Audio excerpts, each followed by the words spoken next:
Jarak Jakarta ke Jawa Tengah itu jauh, Mbak. Dan sepanjang jalan, saya dengar suara resleting kantong jenazah itu kebuka pelan-pelan. Seret.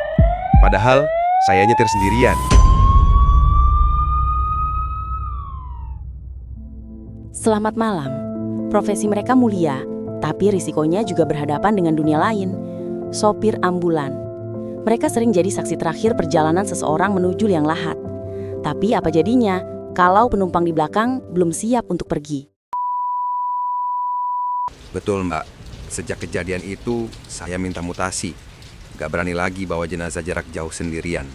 Kejadiannya tahun 2019. Saya dapat order jam 11 malam. Antar jenazah korban kecelakaan lalu lintas dari Jakarta ke sebuah desa di pinggiran Jawa Tengah. Jenazahnya laki-laki, korban tabrak lari, kondisinya hancur, Mas. Perawat bilang ke saya, "Pak, hati-hati ya, ini jenazahnya dari tadi rewel banget. Susah diurus pas dimandiin." Bapak sendirian di ambulan? Keluarganya mana? Keluarganya naik mobil pribadi, di belakang iring-iringan. Teman co-driver saya sakit mendadak. Jadi terpaksa saya berangkat nyetir tunggal. Cuma saya dan jenazah itu di mobil. Pas saya dorong keranda masuk, beratnya Masya Allah. Kayak dorong mobil mogok. Padahal badannya kurus. Perasaan saya udah gak enak. Hawa di dalam mobil langsung dingin banget. Saya nyalain sirine. Wiu wiu. Keluar dari RS. Awalnya iring-iringan aman.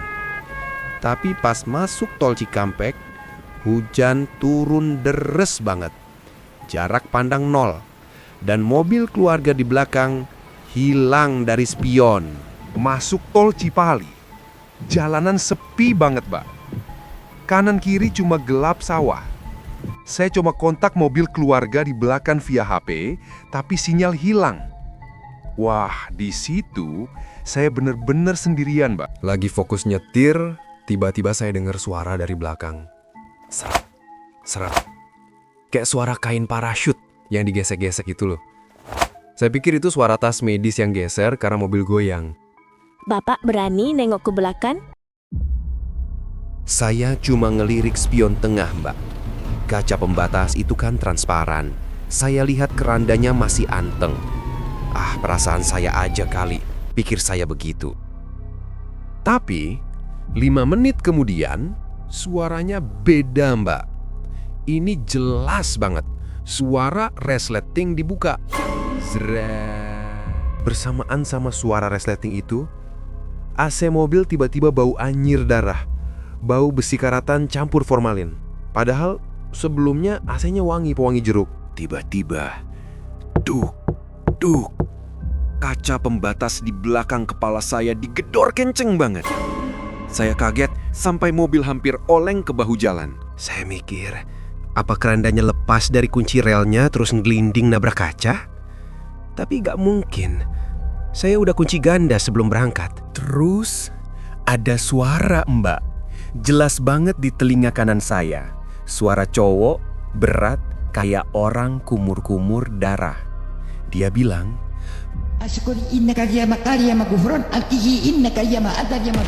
"Pak, berhenti Pak, sakit oi." Bapak nengok lagi nggak? Saya terpaksa nengok spion buat mastiin, Mbak. Dan ya Allah, saya nyesel seumur hidup udah nengok. Saya terpaksa nengok spion buat mastiin, Mbak. Dan ya Allah, saya nyesel seumur hidup udah nengok. Di spion itu, saya lihat jenazahnya duduk, Mbak. Dia duduk tegap di atas keranda, madep ke punggung saya. Kantong jenazahnya udah melorot sampai pinggang. Yang bikin saya gemeteran, Mbak, dia pelan-pelan muter kepalanya dan natap balik mata saya lewat spion. Matanya satu hancur, satu lagi melotot putih. Itu jelas wajah jenazah yang Bapak bawa. Jelas banget, Mbak. Sama persis kayak pas saya lihat di kamar mayat. Bedanya, sekarang dia nyengir.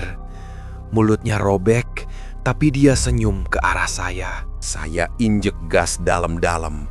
Bodoh amat mesin jebol. Yang penting saya cepat sampai rest area terdekat. Saya baca ayat kursi, tapi lidah saya keaku, kebolak-balik rasanya. Pas lagi ngebut 120 km per jam, tiba-tiba, pet, mesin mati total. Lampu dashboard mati, sirine mati, lampu depan mati. Ambulan meluncur pelan sampai berhenti di bahu jalan yang gelap gulita. Saya coba starter, gak mau nyala. Di luar sepi, gak ada mobil lewat sama sekali. Cuma suara hujan sama suara napas saya sendiri yang ngos-ngosan. Saya mau kabur keluar dari mobil, tapi pintu supir macet, Mas. Dikunci enggak, tapi nggak bisa dibuka. Kayak ada yang nahan dari luar. Saya bener-bener kejebak. Pas saya lagi gedor-gedor pintu, dari belakang ada suara lagi. Jangan ditinggal, Pak. Sakit, Pak, badanku. Suaranya makin deket ke kaca pembatas. Dia nyoba masuk ke kabin depan. Iya, dia kayak nempelin mukanya ke kaca pembatas. Kaca itu sampai berembun, kayak ada napas anget yang niupin dari belakang leher saya. Saya nyalain senter HP buat lihat situasi. Pas cahayanya kena kaca belakang, astagfirullah, mukanya nempel banget di kaca.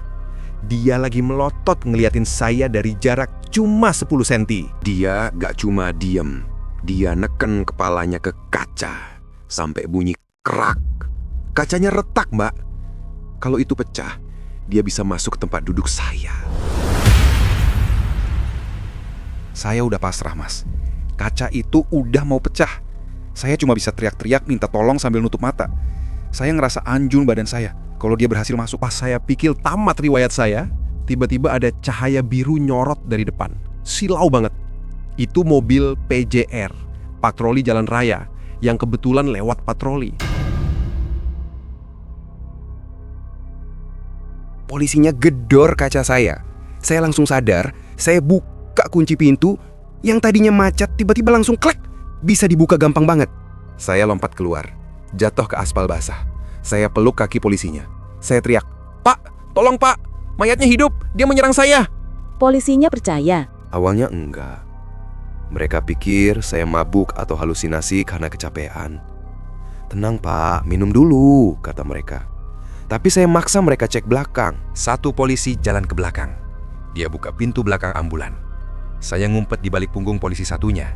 Gak berani lihat. Pas pintu dibuka, polisinya langsung mundur sambil tutup hidung. Posisi jenazahnya udah gak di tengah keranda, Mbak. Badannya merosot ke depan. Kepalanya nempel di kaca pembatas supir tempat saya duduk tadi. Resleting kantongnya kebuka setengah.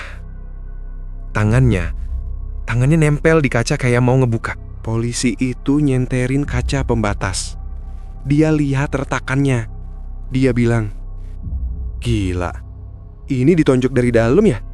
Kuat banget tenaganya sampai retak begini." Gak lama kemudian, mobil keluarga sampai.